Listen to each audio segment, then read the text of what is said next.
నమస్కారం. సమయం కూడా చాలాసేపు అయింది కనుక అందరికి ఆకలి అవుతుంటుంది. పేర్లు ఎవరు మాట్లాడినా కూడా డైరెక్ట్ మాట్లాడితేనే బాగుంటుంది.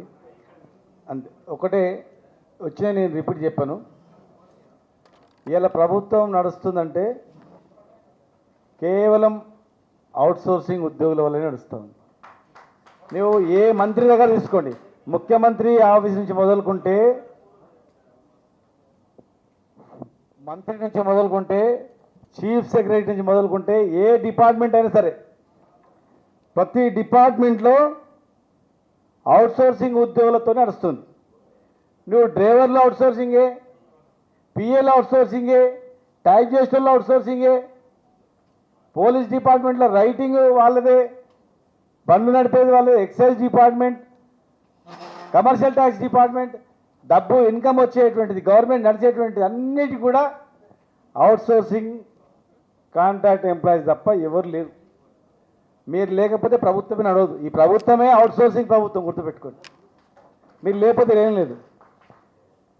సరే మీరు అనుకుంటుండొచ్చు, మరి చెక్కుడు ప్రభాకర్ గారు కొన్ని విషయాలు ఆయనకు అంటే ఆయన తెలియదు కనుక ఆయన చెప్పిన వాస్తవమే. ఏ ప్రభుత్వం వచ్చినా కూడా వీళ్ళ శ్రమ దోపిడీ, వీళ్ళ రక్తం తాగడమే తప్ప వీళ్ళకి ఆలోచన చేయలేదన్నది మేము కొంతవరకు. మీరు చూడండి, ఈ దేశంలో అవుట్సోర్సింగ్ ఉద్యోగులకు పిఆర్సీ లేదు.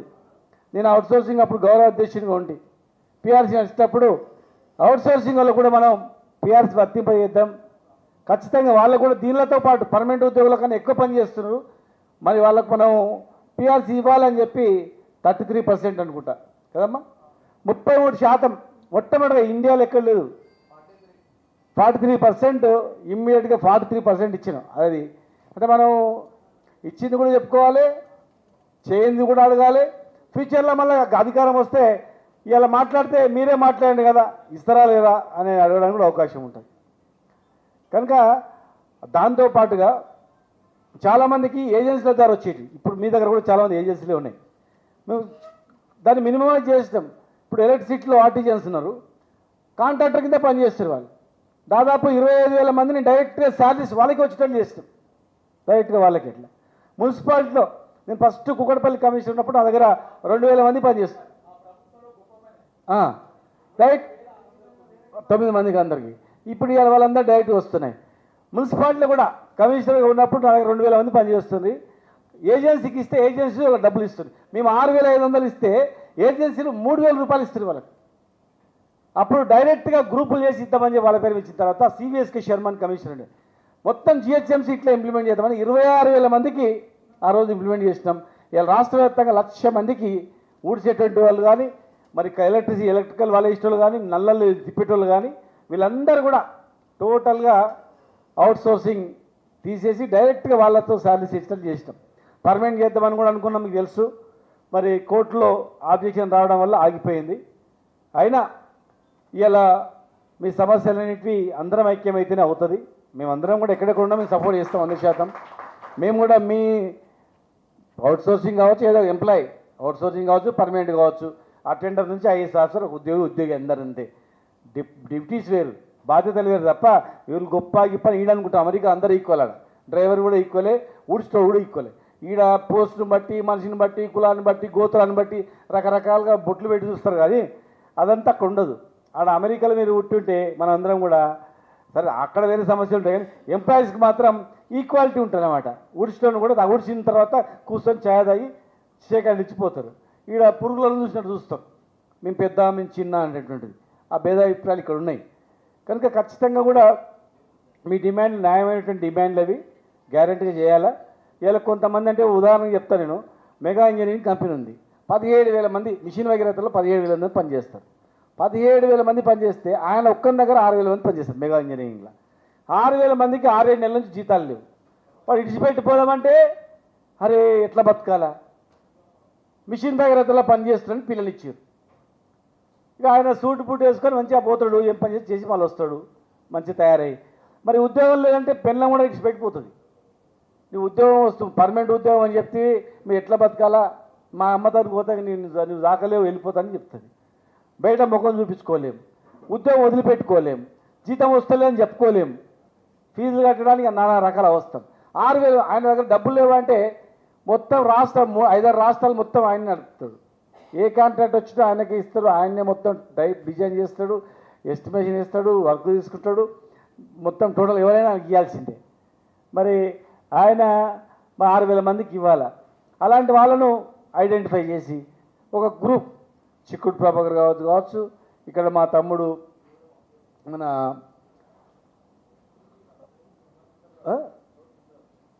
పృథ్వీ కావచ్చు, మనకు లేదు మన గుజకృష్ణ, ఆయన అందరినీ కోఆర్డినేట్ చేస్తారు. పాపం పొద్దున్న నుంచి కోఆర్డినేట్ చేస్తారు. ఇట్లా కోఆర్డినేట్ చేసి అన్న మేమందరం కూడా ఆ కంపెనీలతో మాట్లాడి ముందు ఇమ్మీడియట్గా అరే మీ దగ్గర కోట్లు మిగిలి ఉన్నాయి కదా బాబు, విమానాలు కొంటున్నారు, వీళ్ళు జీతాలు ఇవ్వకపోతే ఎట్లా అని చెప్పి వాళ్ళు మాట్లాడి ఇప్పిస్తూ వాళ్ళకు ఉద్యోగ భద్రత కూడా మనం వెనకాల ఉన్నారు రావాలని తీసేస్తే వీళ్ళు వచ్చి తొక్కుతారు అనేటువంటి భావన కలిగిస్తే మీ దగ్గర రాదు ఫస్ట్ పాయింట్.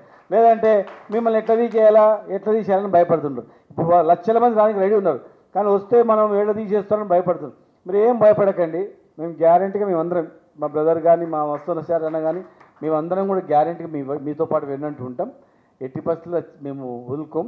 మనందరం మీరందరూ లేదు. ఇప్పుడు మేము ఆ రోజు ఒక పిలిపిస్తే పిలిపి మిమ్మల్ని డిస్కస్ కూడా చేయకుంటుంది. రేపు సహాయ నిరాకరణ అంటే అందరూ వచ్చేస్తుంది. సకల జిల్లా సమ్మె అందరూ బ్లాక్ బ్యాడ్జ్ పెట్టుకోవాలంటే వస్తుంది, వంటవార్పు అంటే వస్తుంది. ఏ పిలిపించినా కూడా హైయెస్ట్ సక్సెస్ఫుల్ కావడానికి కారణం ఏంటంటే నేను ఆ రోజు సెక్రటరీ జనరల్గా ఉన్నా మీ అందరు కనుక ఒకటి మీరు పూర్తి స్థాయిలో అమలు చేసినందుకే అన్ని సక్సెస్ అయినాయి.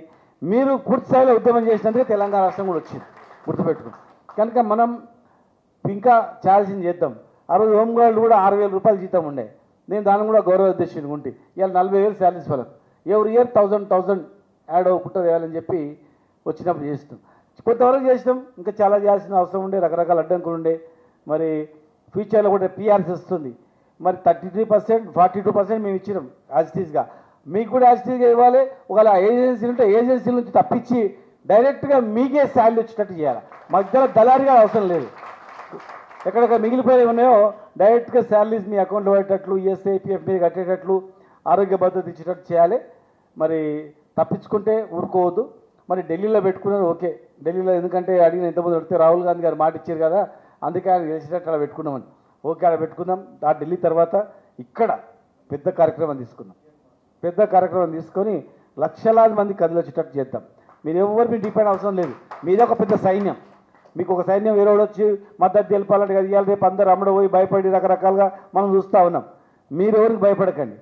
అంతకన్నా ముందు మీ ధైర్యంగా ఉండేటట్లు అన్ని పార్టీలు ఉంటున్న వాళ్ళని ఒక వేదిక మీద తీసుకురండి. మీకు ఏమైనా అయితే అర్ధరాత్రి ఏమైనా వచ్చి నిలబెట్టేటట్టు తీసుకురండి. రేపు ఖచ్చితంగా మేము దిగి వస్తుంది. మీకు ఎక్కడైనా వేధింపులు ఉంటే కూడా తెలియజేస్తే ఖచ్చితంగా మేము వాళ్ళతో మాట్లాడతాం, చేస్తాం. ఏజెన్సీలు కోట్లు సంపాదించినాయి, మీ రక్తం తాగి అది చేసేది ఏం లేదు. టెండర్ వేస్తాడు, జీతం ఎత్తుకుంటాడు, మీరు పని చేస్తారు. అందులో మీ పర్సెంట్ లేక 30%, 25% తీసుకుంటాడు. ఓ 50 మంది అంటే 20 మందితోనే పని చేయిస్తాడు. 20 మందితో పని 30 మంది కూడా పైసలు వాళ్ళు తీసుకుంటాడు. మళ్ళీ ఆ 30 మంది అందరికీ అధికారులకు కొంతమంది ఉంటారు, అక్కడక్కడ వాళ్ళకు వీళ్ళకు ఆఫీసర్లు వాళ్ళందరూ పెద్ద కొంతమంది ఉంటారు. ఇదే పని ఉంటారు. 90% మంచి వాళ్ళు ఉంటారు, కానీ ఆ 10% చెదలు పట్టిన వాళ్ళే ఇవన్నీ భ్రష్టు పట్టిస్తూ ఉన్నారు. వాళ్ళందరూ కూడా రాజకీయ నాయకులు కూడా కలిపి ఇన్వాల్వ్ అవుతూ ఉంటారు. కనుక మనం దాన్ని అంతా ఒక డిమాండ్ పెట్టి కొట్లాడితే కొన్ని సాధించగలుగుతాం. రేపు ఏ ప్రభుత్వాలు వచ్చినా వాళ్ళని నిలదీసి మరి మీ పక్షాన్ని నిలబడడానికి కూడా అవకాశం ఉంటుందని చెప్పి తెలియజేస్తూ,